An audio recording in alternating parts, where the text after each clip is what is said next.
অফিসে কাজের চাপ এ যেন সবার জীবনেরই এক অবিচ্ছেদ্য অংশ। যুক্তরাষ্ট্রের এক সমীক্ষায় দেখা গেছে প্রায় ৮৩% কর্মী নিয়মিতভাবে কর্মক্ষেত্রে চাপের মধ্যে থাকেন। এই পরিস্থিতি বাংলাদেশেও।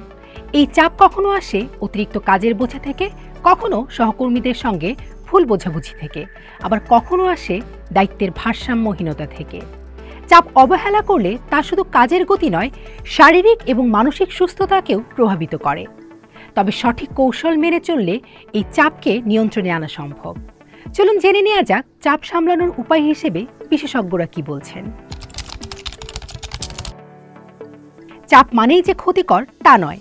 নির্দিষ্ট সময়সীমার মধ্যে কাজ শেষ করার চাপ আপনাকে আরও মনোযোগী ও সক্রিয় করে তুলতে পারে। তবে চাপ যখন সহ্যের সীমা ছাড়িয়ে যায় তখন একটু বিরতি নিন। কিছু সময় ডেস্ক থেকে দূরে গিয়ে মাথাকে ঠান্ডা করুন। মনে রাখবেন, সবকিছু আপনার নিয়ন্ত্রণে নেই। টেকনিক্যাল সমস্যা, শেষ মুহূর্তের নতুন চাহিদা বা অনাগ্রহী সহকর্মী সবসময় আসবেই। চাপে ভেঙে না পড়ে চিন্তাভাবনা পাল্টে দেখুন। নিজেকে দোষারোপ না করে বলুন, আমি ব্যর্থ নই, এ অভিজ্ঞতা থেকে শিখেছি, পরের বার আরও ভালো করব। প্রতিদিনের কাজের তালিকা করে অগ্রাধিকার ঠিক করুন। সব কাজ একসঙ্গে শেষ করতে গিয়ে নিজেকে বিপদে ফেলবেন না। প্রয়োজনে না বলতে শিখুন। এটি আপনার কাজের মান ও মানসিক শান্তি দুটোই বজায় রাখবে।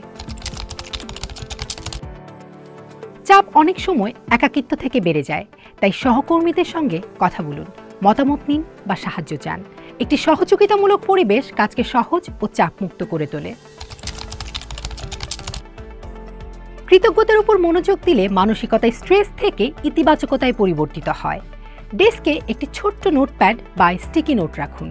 প্রতিদিন আপনি যে জিনিসটির জন্য কৃতজ্ঞ তা লিখে রাখুন। এই সহজ অনুশীলনটি আপনার মেজাজকে শান্ত রাখবে, ইতিবাচক দৃষ্টিভঙ্গি তৈরি করবে আর অতিরিক্ত চাপের অনুভূতি কমাবে। চাপ নিয়ন্ত্রণের সবচেয়ে কার্যকর উপায় হল নিয়মিত ব্যায়াম, সুষম খাবার, পর্যাপ্ত পানি পান ও ভালো ঘুম। এছাড়া দিনের মাঝখানে ছোট ছোট বিরতি নিন। অফিস ডেস্ক থেকে উঠে হেঁটে আসুন বা কয়েক মিনিট গভীর শ্বাস প্রশ্বাস নিন।